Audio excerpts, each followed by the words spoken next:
Hello. You're tuning into another episode of TheWunderkindShow. Today's second topic. Some people believe Lamar Jackson might be in the wrong era since he has to deal with Mahomes. Look.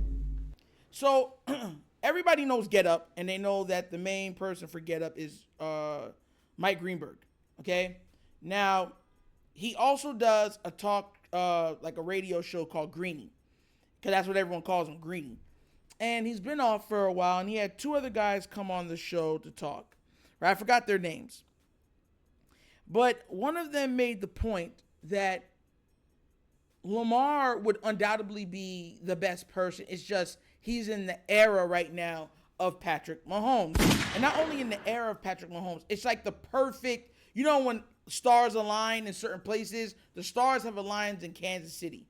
So it takes away a lot from Lamar Jackson's uniqueness and his greatness. So what I'm going to do is I'm going to play this, right? And then I'm going to break it down after I show you the video or the audio clip, all right? So without further ado, let's hear what these gentlemen had to say about Lamar Jackson, Patrick Mahomes. I don't think we've seen the best Lamar Jackson yet.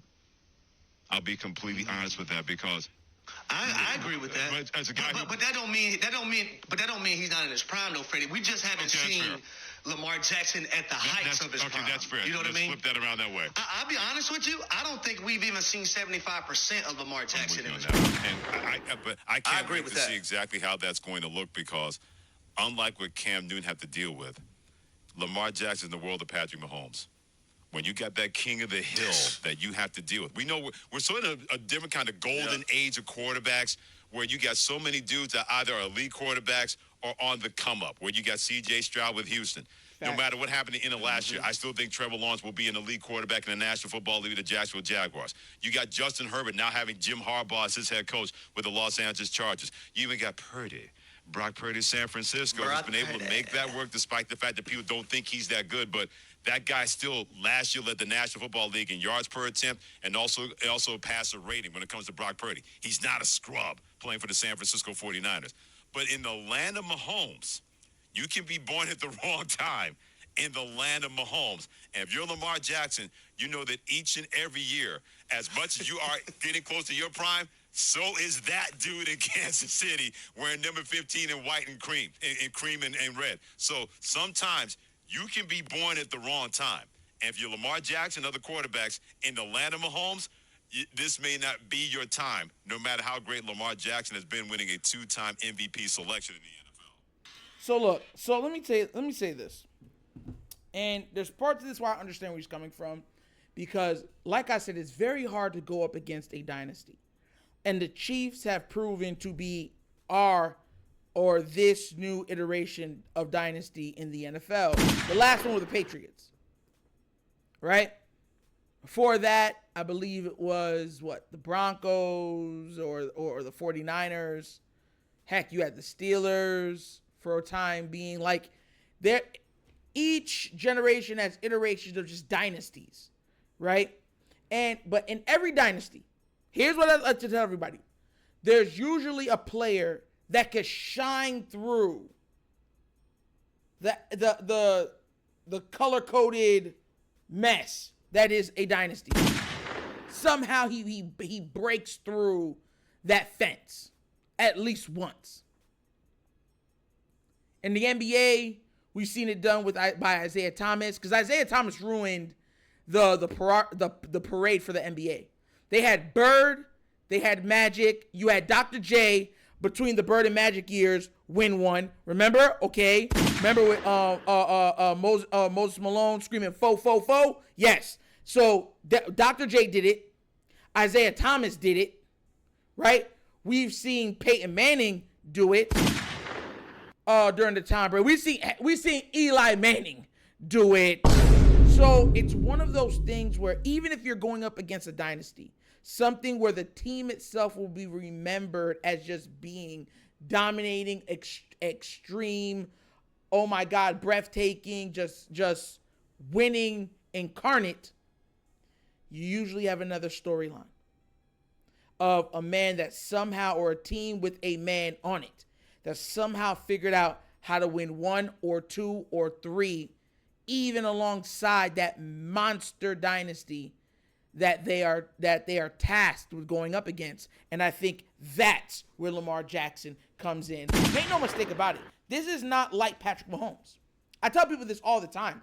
Patrick Mahomes came into a fully built mansion. Not a house, a mansion. I'm talking granite counters. The sink got the double dip sinks, right? With the spray hose that you only touch or blow a kiss at. And then it starts to, the water faucet starts to go off. You know what I'm saying? He got the see-through fridge that frosts itself that you could see inside and everything. The pool with the jacuzzi, 2 master bedrooms.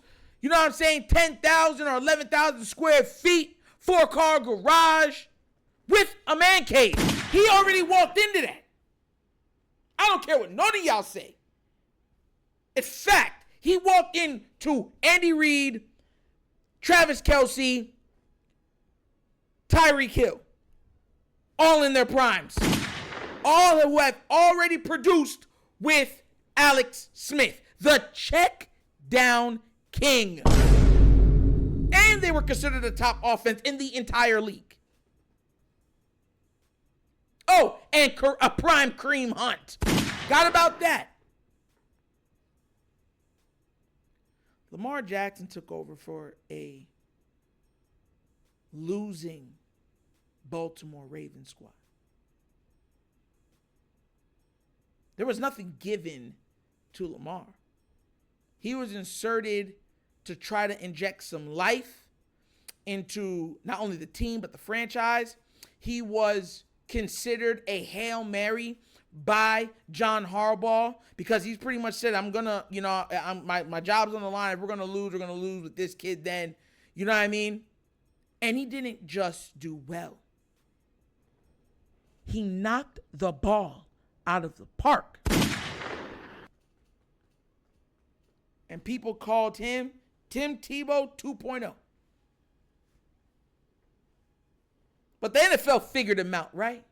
Oh, yeah. That was the narrative. After we had lost to the Chargers in the playoff game. Oh, they figured him out. There's nothing else you can do now. You can't play in the NFL like that. You know what the Baltimore Ravens and Lamar did? I like the way you do that right there. Swinging hip in Harlem Lake down your hair. 2019 happened. You see, Lamar Jackson has come into a project. Remember that thing from Colin Cowherd? A project, not a prospect. He came into a project. He went into a fixer-upper. And because of his excellence, it's raised not only the floor of the franchise, but the ceiling. Because I've always said this, it's one thing to have a team where you have a great player. It's another thing where that great player is box office. And Lamar is the most box office player in the entire league. So it's not just that he's great and he's winning games. He puts butts in seats. He glues eyes to screens. So yeah, I could probably honestly say if Lamar was born at a different time, probably already had multiple championships. But that's what makes his story so great. Because like I said, Lamar's going to end up with 2 or more. There's no way he ends up with barring injury, he's not ending up with less than 2 championships on his resume when it's all said and done.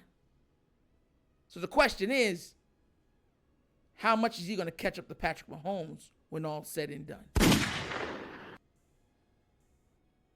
But just like how many licks did it take to get to the center of a Tootsie Roll Pop, the world right now may never know. But what do you guys think? Do you guys look at it like maybe, the Ravens right now are just going through having to deal with an absolute dynasty that is the NFL, the referees, and the Kansas City Chiefs? That's a dig. I had to throw that in there. You know what I'm saying? Or are you saying it's all right? They're winning now. Or they won in the past. We'll start winning in the present in the future. Let me know what you think down in the comment section, all right? But as always, this episode of the Wunderkind Show. Thank you for watching. Y'all know how we get down. We have fun and we laugh. But everything we talk about rooted in what? Facts and truth. Please do remember, like, subscribe, hit that notification bell, and leave a comment. You know I love the comments. If you have not done so already, check out the Wunderkind Show's Patreon. Yes, 3 tiers of content goodness waiting for your consumption. Give it a look, give it a try. Let me know what you think. And if you would like to donate to this channel, help out with equipment and stuff like that, please help us out. Bottom of the screen, QR codes to a Cash App.